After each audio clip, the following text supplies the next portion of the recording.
Do you know a nation from ancient time, named directly in the Bible, is now appearing again in prophecies about the end times? Persia, or what we now call Iran, is not just a fallen empire, but could be part of a greater plan, still unfolding right now.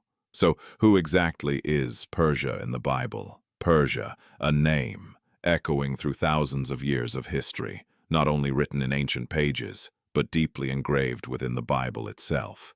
A nation, not the largest, not the strongest, yet appearing with the most critical moments, as if it had been placed there on purpose. Persia, mentioned 29 times, not just to tell a story, but to reveal something greater.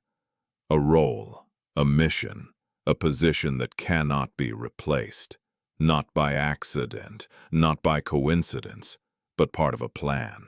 They appear when a people are in exile, stripped of their homeland, stripped of hope. They appear when power must be transferred, when chains must be broken, when history must change direction.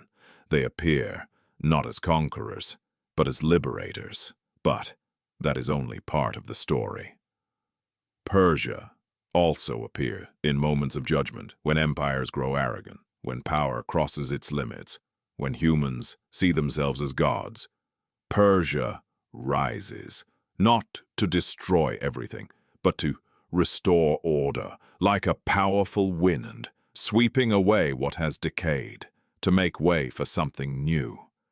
And then Persia appears again in prophecy, not of the past, but of the future, words written thousands of years ago, yet somehow still pointing forward. An ancient nation, yet mentioned in days that have not yet come. This is not normal. No empire is placed in all three roles: liberation, judgment, like Persia. So who are they? Where did they come from? And why do they hold such a unique place? The answer begins long before that, before empires existed, before kings ever ruled. It begins after global catastrophe. A world submerged in water. A great flood wiped everything away. Every city, every civilization, every memory. Only one thing remained. A family. Noah and his sons. From them, a new world began. No empires, no borders, no history. Only humanity and a new beginning. Among his sons was Japheth. And from Japheth came a name, rarely mentioned, yet deeply significant.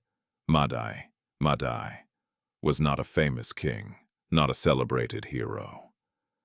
But he became the origin of a people who would one day become Persia. From Madai, generations followed, spreading across dry lands, through mountains, across deserts. They built, they lived, they endured. No one knew that from this lineage an empire would rise. No one knew that they would step into history at the exact moment, with the exact role, with the exact purpose. Time passed. Other civilizations rose. Egypt, Babylon, Assyria. They grew powerful. They conquered. They ruled. Meanwhile, Persia remained in the background, silent, hidden, as if waiting for a moment, waiting for a signal, waiting for a plan to be set in motion. And then that moment came. A great empire, Babylon, had reached its peak. Towering walls, a powerful army, endless wealth. No one believed it could ever fall, but that was exactly the moment. History changed. Persia was no longer on the sidelines. They stepped onto the stage, not loudly, not with spectacle, but with quiet determination.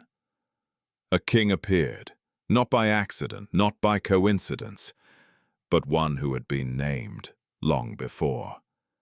And from that moment, Persia was no longer just a nation. They became part of a greater story. A story would say not only about people, but about a plan, an intention, about an unseen hand guiding history. But the most astonishing thing was not their power. It was how they were used, not to rule forever, not to build their own glory, but to fulfill a purpose, a foreign nation, yet used to rescue a chosen people, an empire outside the covenant, yet placed at the center of a divine plan. That changes how we see history. Perhaps what we call coincidence is not coincidence at all.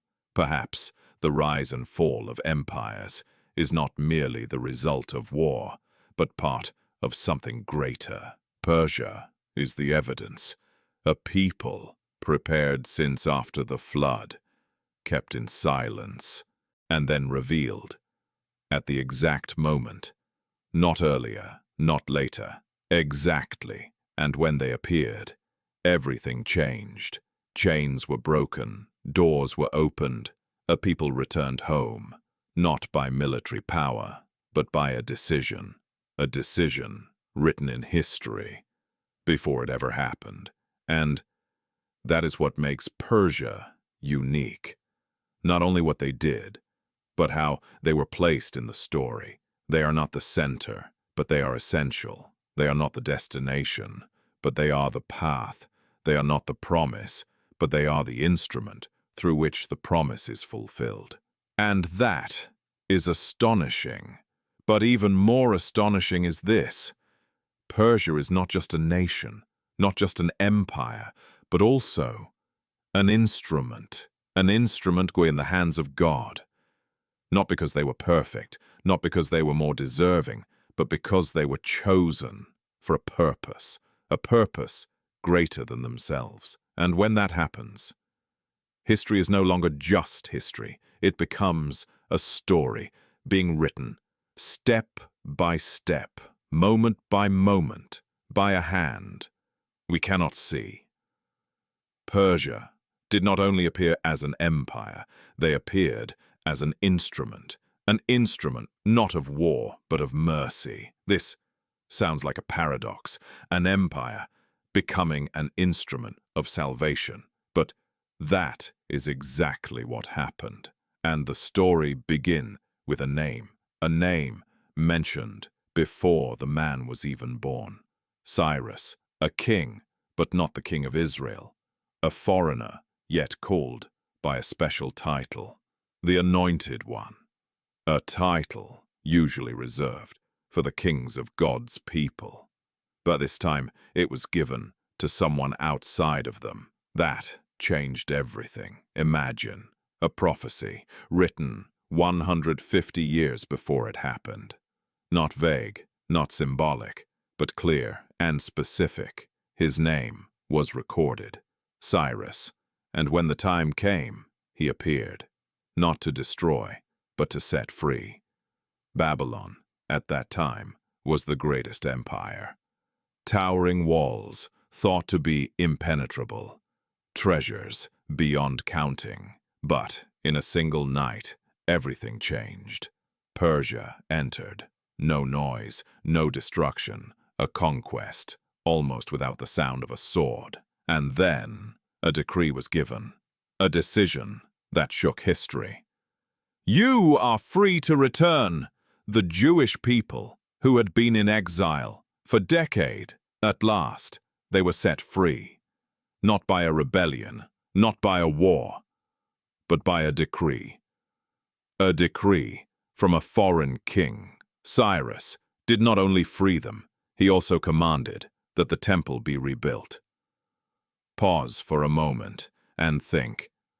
A king who did not worship the God of Israel, funding the rebuilding of his temple. That doesn't make sense, unless something greater was at work, unless he was not just a king, but an instrument prepared before he was born, an instrument placed at the right time, in the right position to fulfill a promise. And when he was done, history moved forward.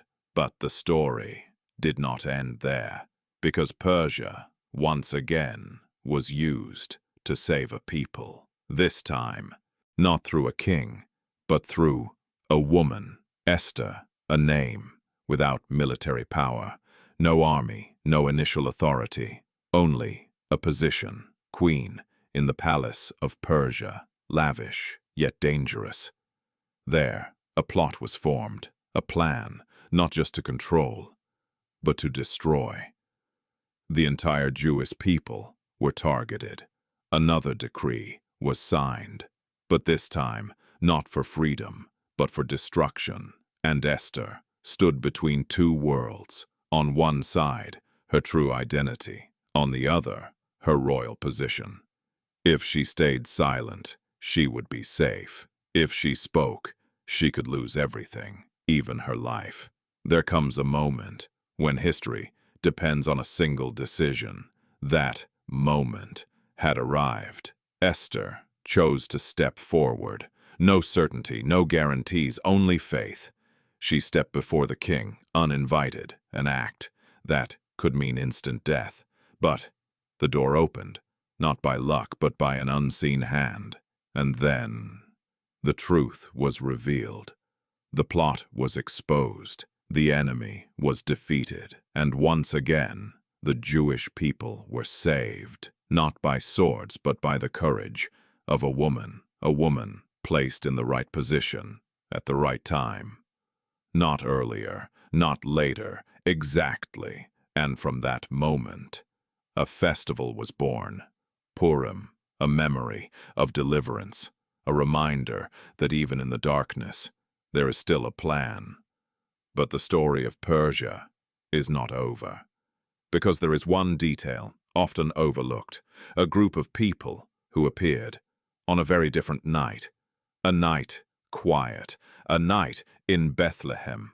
The stars lit up the sky, and in the distance there were those watching, the Magi, those who studied the star, those who searched for signs, and then they saw something, a star not like the others. It moved, it guided, and they knew what it meant. A king had been born.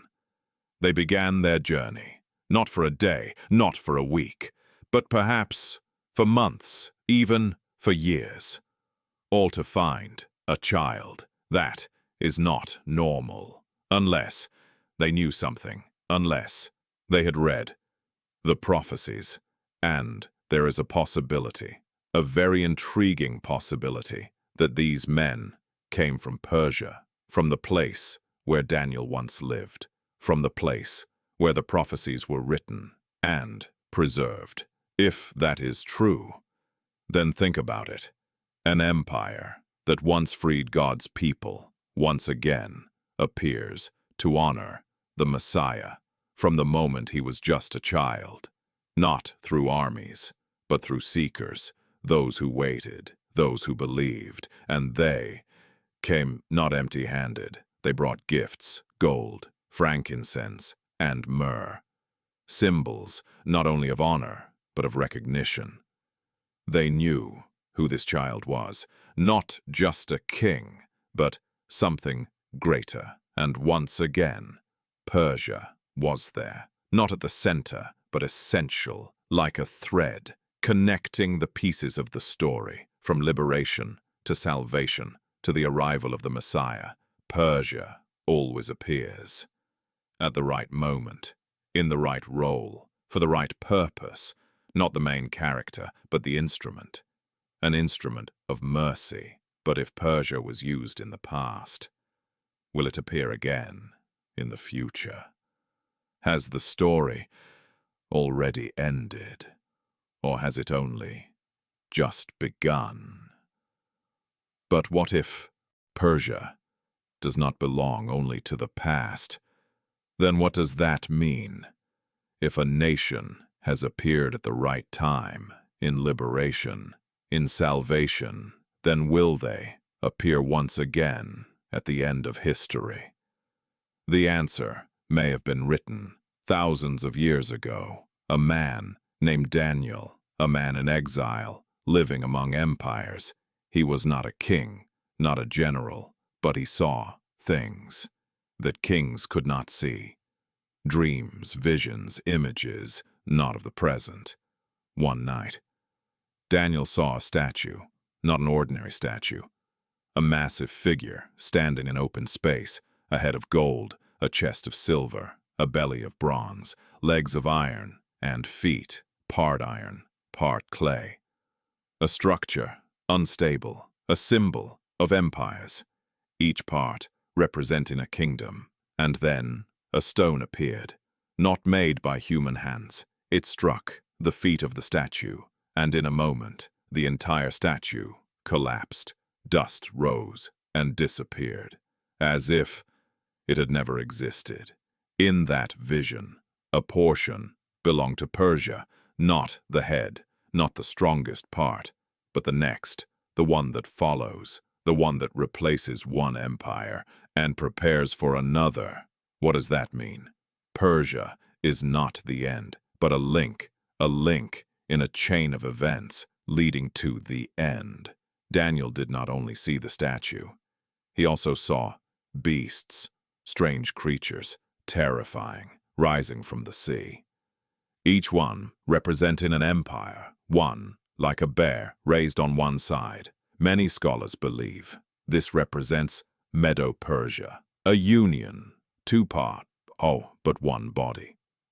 One side stronger than the other, an empire that does not stand alone, but combined, and it is that union that creates its strength. But then, it too passes away, like every other empire, because in all of Daniel's visions, there is one common truth. No empire lasts forever. All of them rise and fall, according to an order already set in place. But there is another prophecy, less talked about, but more terrifying. A prophecy not only about the past, but about the future. Far into the future, in the last days, the prophet Ezekiel wrote, not about Babylon, not about Assyria, but about an alliance that did not exist in his time. Names were mentioned: Magog, Cush, Put, and Persia, a list that makes many pause, because it does not speak of the past. It speaks of a war yet to happen, an attack targeting Israel, not one nation, but many nations, coming together, preparing, advancing like a storm, and at its center is Persia. This raises questions. Why would a nation once used to liberate appear in an attacking alliance? Has their role changed, or is this still part of the same plan? Ezekiel describes a terrifying scene. Armies as numerous as clouds, advancing into the land of Israel, confident, expecting victory. But then, something unexpected happens. No ordinary battle, no military strategy, no victory by human strength. Instead, the earth trembles, the sky darkens, nature responds, and a power, unseen, intervenes. The attack is stopped, not by man, but by God, a supernatural intervention, beyond explanation, impossible to resist, and the result is not just victory, but a revelation to the whole world, that there is a power greater than every empire, greater than every army, greater than every plan of man. And in that story, Persia once again appears, not by accident, not by coincidence, but in the right place, at the right time, in the right role. But this time, not in the past, but in the future. This changes the story completely. Because it is no longer history, it is something that could happen one day, at some moment, maybe near, maybe far, but already written. And if that is true, then Persia is not just an ancient name, but part of the ending. But there is something even more unexpected. Right in the middle of prophecies of war, there is another story. A story unfolding right now, quietly, silently, but powerfully. And it is happening in Persia. But if everything ended with prophecy, then this story would have ended long ago. But it hasn't, because something is happening right now. Not in the past, not in a vision, but in the real world, in Persia, or modern-day Iran, a nation often seen in the news with tension, conflict, and threats, a place many believe stands on the opposing side. But beneath the surface, there is another story, a story not broadcast, not in the headlines, not easy to see, but it is happening quietly, silently, and powerfully, an awakening, not political, not military, but spiritual. More and more people are beginning to search, not for power, not for money, but for meaning, truth, faith, in a place where doing so is not easy, not safe, not encouraged, and yet it is happening. One person at a time, one story at a time. There are people who have never read the Bible, never heard of God, yet they begin to dream. Dreams so clear, so vivid. Not like ordinary dreams. In those dreams, they see a man in white, a man who calls their name, a man who says, "He is the way," and when they wake up, everything changes. They begin to search, to ask, to listen, and then they find. Not through large churches, not through public events, but through small groups, hidden rooms, secret gatherings, a church with no signs, no buildings, no lights. Yet it is growing rapidly. One of the fastest growing faith communities in the world exist in silence within Iran. That is hard to believe, but it is happening. Not through campaigns, not through advertising, but through personal stories, experiences, encounters that cannot be explained. And if you look back at the entire story, from the beginning until now, one thing becomes clear. Persia always appears when something significant is happening, when God's people need to be freed. They appear when a nation needs to be saved. They appear when the Messiah is born. They appear. And now as a spiritual awakening is unfolding, they are there again, not loudly, not at the center, but present, just like before. That cannot be coincidence. Or, if it is, it happens too often and too precisely. Perhaps Persia is not just a nation, but part of a greater story, a story stretching across thousands of years, a story that is not yet finished, a story that we may already be living in right now. Persia is not just history, not just prophecy, not just an ancient name, but a sign, a reminder that history is not random and the future may have already been written long ago. If you want to explore more, the hidden mysteries within the Bible, stories that are not only about the past, but may be connected to our present, subscribe to the channel Ancient Bible Stories, and together, let's go deeper into ancient stories that have never grown old.